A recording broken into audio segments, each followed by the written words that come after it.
We all feel pain because we're all human. The difference is that believers have God to see us through, that we rest upon Him, that He promises that He'll carry that burden. But when you're not a believer, you don't have that option available to you. So, Pastor Gladys, can you share on both sides of the equation how we might receive healing for our pain, our hurt, and our broken heart? First, let's look at the definition of to mend. What Webster talks about is to repair or to make better or to reform or to improve in health. And to heal, when someone is to heal, is to make or become well or healthy again. When we're out there in the world, it's so different for us because we don't have the perception of who God really is.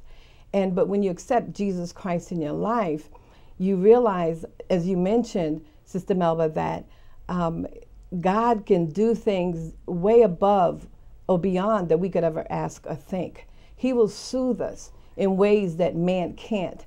He will soothe us in ways that, sometimes we try to look to different things and people, but when you have God in your life, there's such a difference because He will comfort you.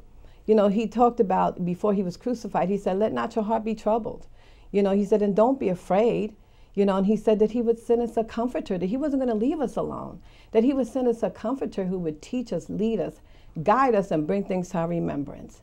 And that's what I love about God, because, the difference when I think about when my heart was so broken at my young age, before I accepted the Lord Jesus Christ in my life, I had just lost my mother. I was 22 years old. I was broken.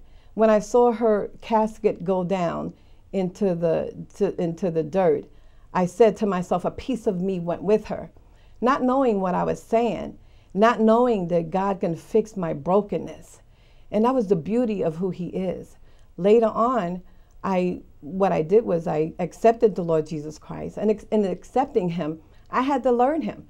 Just like He said, He said, "Learn of me." I had to learn who He was. I had to learn what it is that who God is in my life.